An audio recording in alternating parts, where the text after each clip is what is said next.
Ok. Hello à tous, ici Thibaut. Ça fait des années que j'ai pas fait des vidéos sous ce format-là. C'est comme ça que j'avais commencé YouTube à l'origine. Et aujourd'hui, j'ai envie de vous reprendre ce format de contenu pour une bonne raison. Il y a quelques mois, je me suis réveillé chez moi ici, à Budapest, et je me suis rendu compte que j'avais coché énormément de cases que j'avais définies quand je me suis lancé dans l'entrepreneuriat. Et en réalisant que je les avais cochées, je me suis dit, ok, je ne suis pas plus heureux qu'à l'époque. Par contre, j'ai beaucoup plus confiance en moi, je suis beaucoup plus posé aujourd'hui, je suis beaucoup plus calme. Mais ça n'a pas changé mon niveau de bonheur. Du coup, aujourd'hui, j'ai vraiment l'impression que depuis plusieurs mois, je suis obligé de me forcer à évoluer pour passer dans un nouveau stade de ma vie. Et du coup, je me suis dit, ça pourrait être intéressant de vous partager ça, de vous raconter un petit peu où c'est que j'en suis aujourd'hui, sans vouloir montrer l'exemple loin de là, juste vous partager, ok, où c'est que j'en suis aujourd'hui, quels sont les types de business que j'ai essayé, et aujourd'hui, comment je décide de continuer d'entreprendre à 23 ans. Donc, pour petit rappel chronologique de ce que j'ai fait, donc moi, de base, je viens d'un cursus plutôt scientifique, technique. Donc en études au lycée, j'avais fait un bac STI 2D parce que j'étais vraiment passionné par l'industrie, les sciences, la robotique. À côté de ça, j'avais lancé ma première marque e-commerce avec mon père. Donc c'était une marque où on fabriquait nos produits en France comme il était menuisier. Ensuite, j'ai voulu aller en STAPS. Je ne sais pas pourquoi, je pense que j'avais découvert le sport à ce niveau-là. J'avais pas été pris en STAPS pour des raisons obscures, Parcoursup. Du coup, j'ai décidé de partir en école d'ingé pour continuer ce que je voulais faire en robotique. J'ai été en école d'ingénieur, la seule qui m'a accepté, c'était à Bourg-en-Bresse. J'ai fait une école de commerce parce que j'ai arrêté l'école d'ingénieur. Au bout de 3 semaines, c'était trop compliqué pour moi, trop théorique, j'ai arrêté. Donc au bout de 3 semaines, un mois, je suis passé en école de commerce. Et à ce moment-là, je me suis dit, ok, là j'ai 6 mois de stage à faire par an. Au final, l'école de commerce, c'est full bullshit. Ça ne sert à vraiment pas grand-chose. Donc, je vais continuer à bosser pour développer mon business. Mon seul objectif pendant ces 3 ans d'école de commerce, c'était juste, à la fin de ces 3 années, d'être libre financièrement, d'être indépendant financièrement, de pouvoir me payer un appartement, de pouvoir voyager quand je veux et manger à ma faim. Donc en gros, gagner 2-3 000 euros par mois. Vraiment quelque chose de très simple. Donc j'ai charbonné pendant ces 3 années, vraiment, ça a été les années les plus dures de ma life, parce que j'ai vraiment compris que j'étais pas du tout à la hauteur et je devais vraiment me mettre au niveau de l'éthique de travail. Et en fait, il y a un niveau sur le marché et j'étais pas du tout au niveau. Et du coup, j'ai dû m'y mettre. Donc j'ai commencé à vendre des sites internet. Ensuite, j'ai réessayé de faire un petit peu d'e-commerce. Bref, j'ai testé plein de petits business à droite à gauche. Et ça m'a donné des compétences comme le référencement, la création de sites internet et la vente. C'est pas des compétences que j'ai tout le temps excellé, mais j'étais bon dans ces compétences-là. Pendant ces 3 années, comme j'avais 6 mois de stage, j'ai réussi à faire des stages dans ma propre entreprise. Donc j'avais un deal passé avec l'école. Je faisais mes stages dans ma propre entreprise, donc c'est moi qui me notais. Et du coup, à ce moment-là, je pouvais voyager. Donc je suis parti en Asie, je bossais dans ma propre micro-entreprise. Donc en gros, c'était nickel. Forcément, c'était une école de commerce privée. Je remercie mes parents de l'avoir financée. Alors ça coûtait pas très cher, hein. C'était vraiment dans les bas des écoles de commerce en termes de prix. Mais du coup, ça m'a permis d'avoir du temps pour moi et ça, je le reconnais. Donc, pendant ces 3 années, j'ai pas mal bossé sur mes business. Donc, je vendais des sites internet. Ensuite, j'ai eu une agence sur la fin. Et du coup, c'est ça qui m'a permis d'être vraiment, de faire mes premières armes en tant qu'en début d'entrepreneuriat, on va dire, d'avoir mon agence. Donc, j'avais plusieurs freelances qui travaillaient avec moi. Et ça a duré 2 ans, voilà, sur les 2 dernières années. Donc, j'ai eu mon diplôme par chance, vraiment. J'excellais pas à l'école. Et donc, j'ai continué à voyager en Asie pendant un an, j'avais mon agence, et au bout d'un moment, j'étais vraiment plafonné avec l'agence, j'arrivais pas à recruter des bonnes personnes, les bonnes personnes coûtaient trop cher, et même les bonnes personnes, c'était compliqué à être rentable avec elles, donc j'ai eu plusieurs problématiques dans mon agence, qui me faisait plafonner à 20-25 000 euros de chiffre d'affaires par mois avec 50-60% de marge. Donc ce qui pouvait être confortable à l'époque, mais je me suis dit, ok, c'est bien, mais je stagne en fait. Et j'avais tout le temps l'impression de me heurter à des murs dans ce format d'agence parce que comme je voyageais, j'étais pas vraiment incentive avec les gens dans la même pièce. Et si toutes les agences web qui font plus de 5 millions par an sont en physique, ou du moins la majorité sont en physique, c'est pour une bonne raison. Et du coup, je me suis dit qui je suis pour réinventer ce modèle-là et pour me prendre, pour quelqu'un d'autre, pour me croire plus intelligent que ces agences-là qui font déjà 5 millions par an.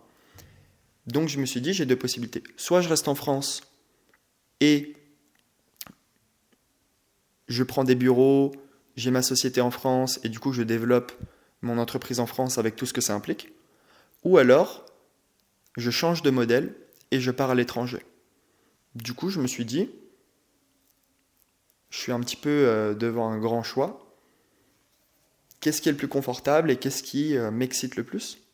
Et je me suis dit, ok, j'ai une opportunité de revendre, on va dire, le fonds de commerce à mon ancien cofondateur, parce qu'on était deux dans la boîte. Et du coup, je me suis dit, ok, c'est lui qui va reprendre les rênes. Et moi, je vais pouvoir continuer à évoluer sur un autre projet. Du coup, c'est lui qui a commencé à reprendre les rênes. Aujourd'hui, il gère à 100% et ça se passe très très bien de son côté. Il commence à recruter des personnes, etc. Et moi, de mon côté, du coup, à ce moment-là, je suis parti en Hongrie. Donc, après avoir voyagé 3 ans à Bali, Bangkok et à Kuala Lumpur en Malaisie, je me suis dit, ok, l'Asie c'est super, mais j'ai envie d'avoir mon chez moi, d'être posé fiscalement dans un pays que j'apprécie. C'est comme ça que je suis arrivé ici en Hongrie, à Budapest, après avoir fait quelques autres pays d'Europe. C'est vraiment ici que je me suis senti à la maison, tout simplement. Donc je me suis installé ici, j'ai trouvé un appartement, et du coup, je suis arrivé ici, j'avais plus vraiment de business concrètement, comme j'avais réussi à faire la transition avec mon ancien associé. Et donc je suis arrivé ici, je me suis dit, ok, j'ai un petit peu d'argent de côté maintenant, il faut que je crée un logiciel. J'avais vraiment envie de rester dans le SEO, parce que c'est là où est mon expertise, et de me dire, ok, je vais créer un logiciel qui va me permettre de faire du référencement en pilote automatique pour tous les gens que je connais. Et il y en a beaucoup. Au début, je me suis dit, on va faire un logiciel que pour les agences SEO. Après, je me suis dit, on va faire un logiciel que pour mesurer sa présence dans les IA, donc le GEO. Et après, du coup, je me suis dit, bon, on va regarder ce qui se fait sur le marché. Il y a beaucoup de logiciels en pilote automatique sur le marché américain qui fonctionnent très bien, mais il n'y en a aucun sur le marché français. Go sur le marché français. En faisant ce switch, forcément, les revenus ont augmenté du logiciel. Et aujourd'hui, je me dis, ok, j'ai beaucoup plus de temps parce que du coup, je fais moins d'appels. Donc vraiment, le business model de l'agence, si vous n'avez jamais vendu un site internet ou que vous ne faites pas de la prestation de service, il y a tout le temps les problèmes, il y a tout le temps des imprévus, il y a tout le temps des modifications, des retours clients. En fait, il se passe tellement de choses du côté du business du client que si on n'a pas une structure ultra standardisée, c'est tout le temps la pagaille, il y a tout le temps des échanges entre le client et l'entreprise de prestation de service. Donc c'est un business model fantastique si on veut aller jusqu'au même 50 000 euros par an ou même 50 000 euros par mois, 100 000 euros par mois. Ce que moi, personnellement, je n'ai pas cherché à atteindre, mais c'est sûr qu'il y a des personnes qui arrivent à y atteindre très simplement. Donc ce modèle-là génère beaucoup d'échanges, beaucoup de communication, ce qui demande beaucoup de temps en tant qu'entrepreneur. Et moi, je me suis dit, ok, ça me frustre en fait de dépenser ce temps-là en échangeant avec des personnes. Et je sais qu'il y a des gens qui sont très très forts pour communiquer et qui adorent communiquer avec leurs clients. Moi, c'est pas vraiment ma personnalité, c'est pas vraiment comme ça que mon cerveau fonctionne et que mon cerveau est le plus stimulé. Du coup, je me suis dit, allez, pour lancer le projet du logiciel, ça va être génial parce que du coup, en fait, on parle pas beaucoup support d'un logiciel. Quand on trouve un logiciel qui est bon, on va pas parler au fondateur du logiciel. Votre abonnement Netflix, Spotify, vous parlez jamais au support. Et du coup, c'est pour ça que j'ai vraiment été attiré. Donc au début du logiciel, j'ai essayé de vibe coder des choses moi de mon côté, et je me suis vite rendu compte qu'en fait, il y avait un fossé entre un petit logiciel vibe codé et un vrai logiciel codé, sécurisé, sans bug, qui peut évoluer. Donc à ce moment-là, j'ai rencontré un un nouveau cofondateur, un nouveau VL associé. Aujourd'hui, je suis associé à lui, donc on est deux dans le logiciel Sorank. Voilà, ça s'appelle Sorank maintenant, mon logiciel. Et du coup, on est deux. Lui, il est sur toute la partie technique et moi, je suis sur toute la partie marketing. Donc voilà, donc en fait, pour reprendre le début de la vidéo, il y a de ça, 1 ou 2 mois, je me suis dit, ok, bon, maintenant j'ai mon logiciel. Là, le game, ça va être de faire de la répétition et d'être très bon sur le marketing. Le but, c'est que le maximum de gens découvrent mon logiciel et directement s'abonnent en fait au logiciel. Donc là, ça va être vraiment avoir un bon produit pour que les gens restent abonnés. Donc ça, c'est le rôle de mon associé. Et moi, mon rôle, c'est de faire rentrer des gens dans le logiciel. Donc au début, j'ai fait beaucoup de contenu sur Instagram, sur LinkedIn, j'ai fait un petit peu de Reddit, j'ai fait pas mal de contenu organique. Ensuite, j'ai fait du SEO, quand même, parce que c'est important de faire du SEO pour mon propre site, avec mon propre logiciel. Et donc là, on va lancer les publicités.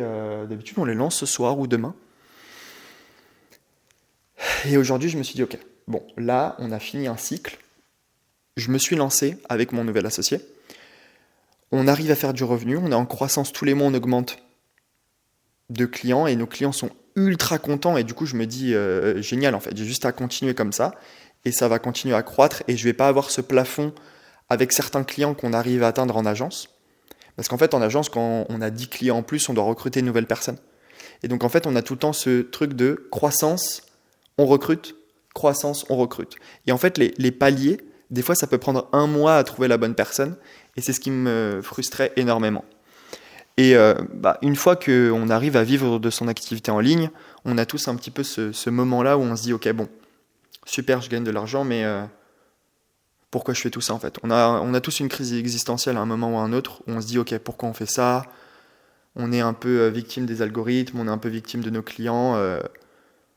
En fait, on boucle, on fait tout le temps une boucle. On se réveille le matin, on travaille sur notre entreprise, on mange, on travaille, on fait du sport, on va se coucher. Et du coup, 90%, plus de 50% de notre journée, c'est notre travail.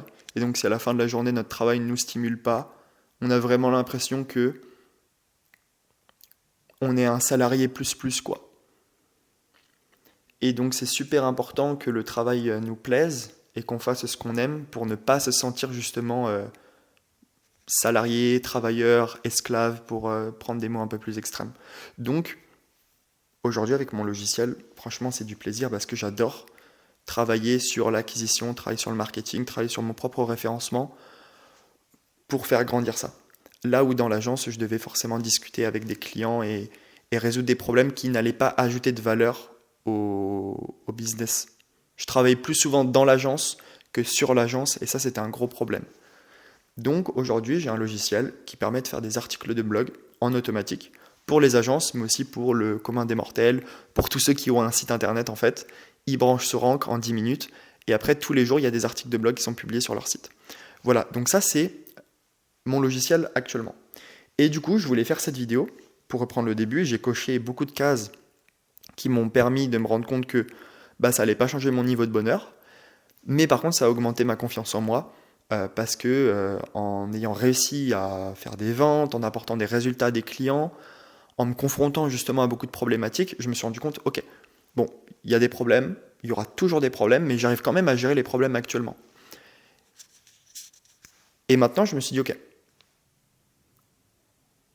j'ai testé beaucoup de choses. L'herbe n'est pas plus verte ailleurs. Le logiciel n'est pas plus facile que l'agence. Le logiciel, c'est beaucoup plus dur au début, mais une fois qu'on arrive à avoir un bon produit, ça scale, on va dire, plutôt facilement. Mais il y aura des problèmes partout.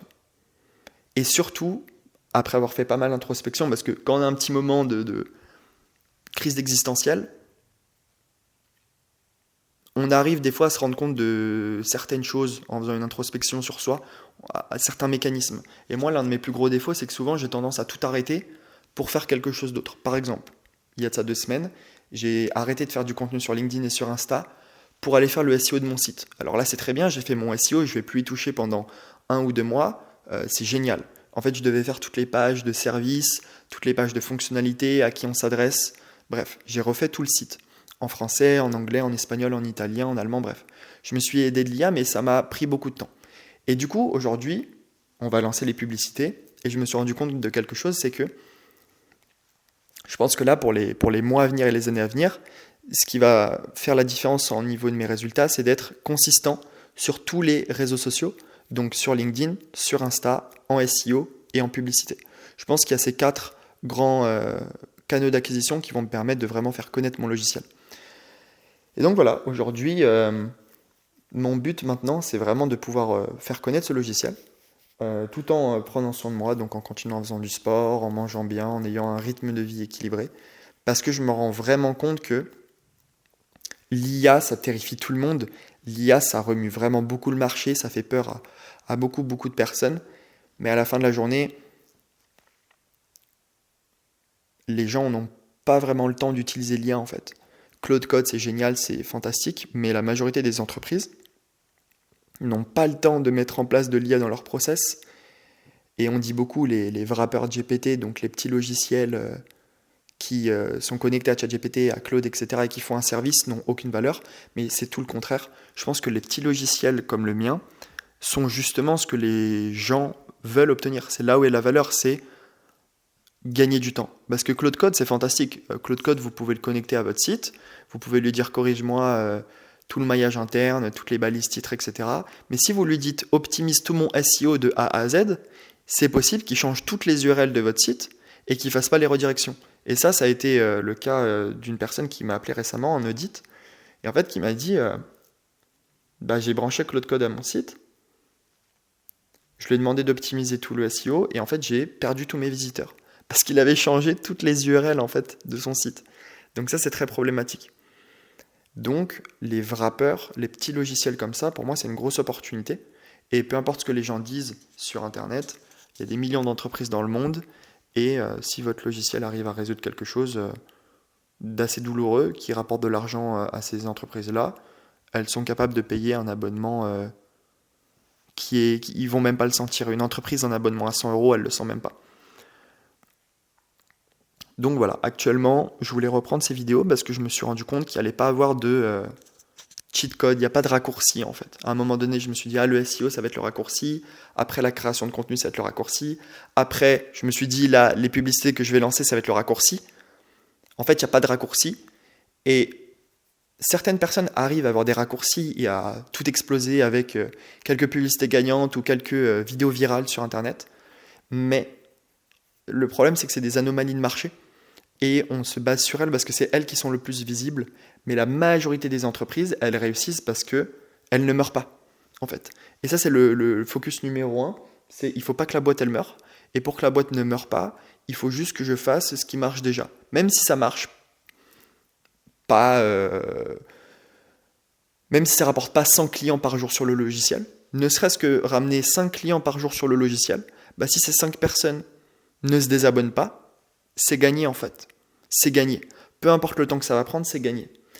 Et j'adore faire ces vidéos-là parce que je les faisais vachement quand j'étais en Asie, quand j'étais parti justement en expédition pour apprendre la vie et le business. Je les faisais vachement et je les ai toutes archivées sur ma chaîne YouTube. Je les ai toujours, je les ai pas supprimées, mais je les avais toutes archivées avant de vouloir passer justement à mon autre type de contenu qui était de juste vous faire des vidéos SEO. Donc je ne sais pas si cette vidéo, je vais vous la publier sur ma chaîne perso ou pas, mais en tout cas, je veux absolument continuer à faire des vidéos comme ça. Pas pour documenter forcément mes business, mais pour partager où c'est que j'en suis, parce que ça me fait du bien à moi. Et à chaque fois que je discute avec des entrepreneurs ici à Budapest ou d'autres pays dans lesquels vivent mes amis, ils me disent toujours, ils ressentent vraiment ce besoin de partager en fait leur niveau de business. Tout le monde se compare aux autres sur les réseaux sociaux, alors qu'au final, la majorité des gens mentent sur les réseaux sociaux, pour être honnête. La majorité des gens mentent parce qu'ils ont besoin de ça pour faire croire aux gens qui fonctionnent et qui font de l'argent pour trouver des nouveaux clients. Moi, je vends un logiciel à 100 euros. La taille de mon appartement va pas vous faire prendre une décision si vous achetez mon logiciel ou pas, quoi. Donc, moi, j'ai pas de raison, je suis pas incentive à flexer ou à vous partager des chiffres, même à vous partager certains chiffres, j'en ai aucun intérêt. J'ai pas d'intérêt à partager combien le logiciel rapporte en ce moment. Donc, je vais m'abstenir sur ces sujets-là. Mais en tout cas, je suis content de pouvoir partager comment j'évolue et surtout vous partager quelqu'un qui pour moi, donc je parle de moi, pour moi j'ai réussi à accomplir les premiers steps, donc réussir voilà, à avoir des clients, à accompagner une centaine d'entreprises en B2B, d'avoir justement compris ce qui est valorisé dans une entreprise pour revendre le fonds de commerce ou revendre toute la société, comprendre ce que les gens attendent d'un produit ou d'un service. J'ai encore tout à apprendre, mais je trouve que c'est génial de faire ces vidéos parce que comme ça, sur le moyen long terme, on va dire, une trace de ce que je fais. Donc voilà, là, les prochaines étapes, pour moi, c'est de continuer à faire des vidéos sur YouTube, donc des vidéos sur le SEO, sur le GEO, sur Claude Code, quand même pour parler des sujets un peu tendance, parce que tout le monde parle de Claude, donc moi, pour mon marketing, je vais parler de Claude, mais tout le temps en mettant un petit peu l'église au milieu du village pour quand même dire la vérité. Les entrepreneurs n'ont pas le temps de bidouiller leur SEO sur Claude. Ce qu'ils ont besoin, c'est vraiment d'une solution en pilote automatique. Donc voilà, je vais vous partager toutes les possibilités qu'il y a à faire avec différentes IA pour améliorer votre référencement. Mais je ne vais pas commencer à faire des titres Claude Code a tué toutes les agences SEO, etc. Non, c'est faux. Il n'y a aucun business qui est mort depuis l'apparition de l'IA. Certes, il y a eu des changements d'habitude chez les consommateurs. Il y a peut-être plus de gens qui achètent des logiciels que des agences. Mais à la fin de la journée, le SEO, c'est compétitif. Donc, j'ai envie de dire, si tous vos concurrents font la même action, ça va juste augmenter la difficulté du marché, mais ça ne va pas faire changer les positions. En fait, si tout le monde a les mêmes armes, la guerre se complexifie, mais il n'y a pas un résultat différent à la fin. Donc, premièrement, ça va m'aider premièrement, je vais continuer à créer du contenu sur ma chaîne YouTube. Je vais continuer à faire des posts sur LinkedIn. Je vais lancer mes premières publicités pour le logiciel dans une vision où je garde les habitudes, je continue à faire croître justement ma communauté, faire croître le logiciel. Et je suis vraiment focus sur un seul projet. Je pensais ne pas être victime du syndrome de l'objet brillant, mais au final, quand je regarde un petit peu, j'ai été un petit peu victime du syndrome de l'objet brillant. Au tout début, quand je suis parti en Asie, j'avais lancé une plateforme qui s'appelait lacrème.i, qui avait pour but de référencer des logiciels IA et de faire de l'affiliation avec eux. Ça a vivoté un petit peu, ça rapportait quelques centaines, voire quelques milliers d'euros par mois pour les meilleurs mois. Et au final, c'était pas quelque chose qui avait vraiment une explosivité. J'arrivais à récupérer des emails, mais il n'y avait pas assez de traction dessus. Après, j'ai fait du coup des prestations en SEO. Du coup, après, là, j'ai mis de côté l'agence et maintenant je suis sur un logiciel. Donc, je ne sais pas comment définir ça et des fois, ça me tiraille un peu entre me dire, ok, j'ai été victime du syndrome de l'objet brillant ou alors vraiment j'ai juste pivoté en fait. Et je suis jeune et c'est la vie de l'entrepreneur. On pivote, on teste des choses et on se rend compte de la réalité du marché sur chacun des business. Par exemple, ma plateforme, ma marketplace où je faisais de l'affiliation avec des logiciels, c'était fantastique parce que je parlais à personne, je faisais que du SEO, donc j'avais pas de coûts, j'avais pas de charges. Franchement, c'était très bien. Mais le problème, c'était la conversion. Les logiciels, du coup, mes clients me disaient pourquoi j'irais te payer toi ou alors une autre plateforme. Parce qu'en fait, il y en a plein des plateformes comme ça. Et il y a tout le temps en fait un problème dans le business, il y a tout le temps une équation à résoudre. Dans l'agence, c'est le recrutement et l'exécution et le management. Dans le logiciel, c'est la qualité du produit et la distribution. Franchement, pour une agence, c'est pas très compliqué à trouver des clients. Il suffit de partager des études de cas sur LinkedIn et on se fait rapidement contacter par des entreprises. Donc là, je vais vraiment rester sur le modèle du logiciel. Je ne veux pas partir dans du coaching, dans du consulting, même si on m'en demande quelquefois. Je veux vraiment rester all-in sur le logiciel. Et je pense que c'est ça que j'ai toujours dû faire. Parce que ce qui est dur avec le logiciel, c'est qu'en fait, comme c'est des prix qui sont plutôt faibles, si les personnes ont un problème, et que c'est par abonnement, si les personnes ont un problème, elles se désabonnent et elles partent. Alors que quand on prend un client en prestation de service, le client, il va pas abandonner, quoi. Donc il va vous faire des feedbacks, même s'il râle, c'est des feedbacks, c'est des feedbacks, c'est des feedbacks. Alors que le logiciel, les gens, ils se barrent et voilà. Mais à l'inverse, quand les gens sont contents, ils restent abonnés au logiciel et c'est fantastique. Donc là, mon but, c'est maintenant juste de continuer le marketing, de ne pas m'éparpiller, de rester all-in sur uniquement ce projet sur Rank et de vous faire une fois par mois ou une fois par semaine une petite vidéo comme ça. Donc il sera peut-être pas aussi longue, là je crois que ça fait 25 minutes. Ouais, ça fait 25 minutes déjà que j'enregistre, mais pour moi, je sais pas, ça me fait du bien de remettre à plat un petit peu où c'est que j'en suis. Et je sais que ça vous faisait plaisir aussi d'avoir de mes nouvelles. Parce qu'il y a quand même pas mal de personnes qui m'envoient des messages sur Instagram qui me disent Thibaut, c'était pas mal les vidéos documentation que tu faisais où tu parlais comme ça. Les gens, souvent, ils ferment YouTube, ils écoutent ça en fond, un peu comme un podcast. Donc voilà, en tout cas, pour conclure un petit peu cette vidéo, j'ai tout ce qu'il faut pour être heureux aujourd'hui et je commence à comprendre qu'en fait, ce qu'il me faut, c'est être stimulé. Et moi, ce qui me stimule dans mon entreprise, c'est tous les jours d'avoir une petite croissance qui est exponentielle via mon contenu, donc mes vidéos, mes posts LinkedIn, et également via mes revenus avec mon business model qui est le logiciel. Ça me fait super plaisir également d'entreprendre avec quelqu'un d'autre, avec un autre entrepreneur, même si on n'est pas basé dans les mêmes pays, c'est fantastique parce qu'on arrive à échanger, à brainstormer, et en fait, ça aurait été impossible pour moi de gérer la partie technique et de gérer la partie du logiciel, de gérer la partie du marketing, donc la technique et le marketing, parce qu'en me concentrant uniquement sur le marketing, je vois bien que je suis déjà limité en termes de temps. Alors me rajouter l'autre partie technique, ça aurait été impossible. Donc voilà, je vais continuer comme ça, et je pense que dans la prochaine vidéo, on parlera peut-être un peu plus de marketing, un petit peu plus de comment j'avance. En tout cas, je suis trop confiant sur ce logiciel. Enfin, je suis très confiant sur ce logiciel parce que tous nos clients qui utilisent le logiciel pendant plus d'un mois, ils nous disent OK, on a des vrais résultats SEO, je commence à partager des études de cas sur notre site. Donc c'est vraiment cool, je suis vraiment content. Et en fait, ce qui est fou, c'est que plus le temps passe, bah, plus on fait des mises à jour. Enfin, mon associé fait des mises à jour sur le logiciel, donc meilleur il est. Et dès qu'il y a un nouveau modèle de Claude ou de ChatGPT, on se branche dessus. Et les articles de nos clients sont toujours meilleurs, sans que nos clients aient besoin de travailler. Ça, c'est vraiment notre force. C'est que nos clients, ils choisissent ce rank et ils bossent pas en fait. Pour moi, c'est ça l'avenir. C'est t'achètes un logiciel limite pour du résultat en fait.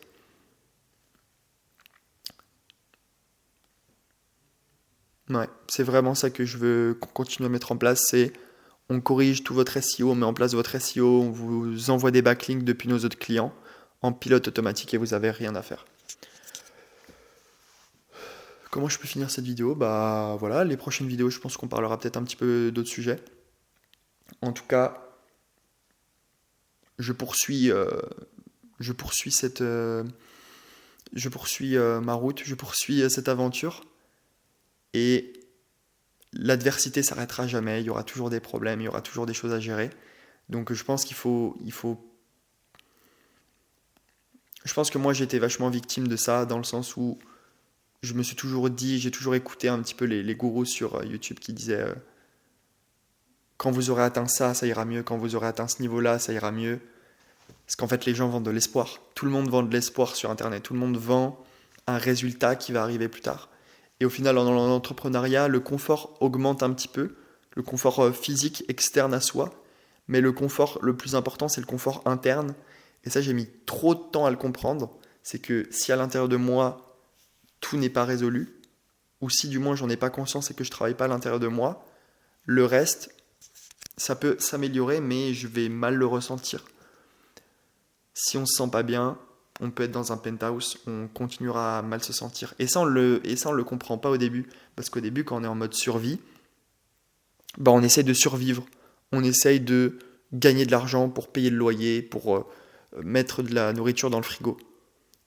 Et on a tellement cette souffrance de survie qu'on n'arrive pas à voir à l'intérieur de nous, et c'est normal, on n'a pas le temps.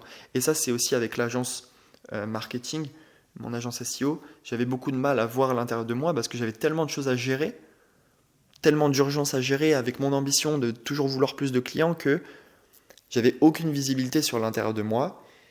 Et là, en passant sur le logiciel, j'ai eu une espèce de bouffée d'air et ça m'a obligé à regarder à l'intérieur de moi. Et c'est là que j'ai eu un gros pic négatif de productivité, donc ma productivité a chuté parce que j'ai eu un gros mal-être à l'intérieur de moi, mais en fait c'était juste quelque chose que j'essayais de cacher sous le tapis, la poussière qu'on cache sous le tapis, alors qu'au final il fallait juste que je prenne du recul sur la situation, que je regarde à l'intérieur de moi, que je fasse une petite introspection, et que en comprenant comment je fonctionne et ce que j'avais besoin, et qui j'étais vraiment, dans quelle direction il faut que j'avance. Donc voilà, petite vidéo, longue vidéo même, une demi-heure. Ouais, une demi-heure. Donc voilà un petit peu où j'en suis maintenant. Donc je suis super content d'avoir pris cette décision, d'avancer dans cette direction. Et maintenant, il faut être constant. Ouais, c'est des bons mots pour finir la vidéo. Passez une bonne journée, ne lâchez rien, il n'y a pas de secret, ou du moins j'en ai pas trouvé. Donc je vais continuer comme ça, à avancer étape par étape, et à faire grandir ça, et en restant stimulé et en restant aligné, pour ne pas chercher à atteindre un résultat, mais juste vouloir créer le meilleur produit, les meilleures vidéos, les meilleurs contenus, améliorer mes actions jour après jour, plutôt que de vouloir espérer un résultat. À bientôt.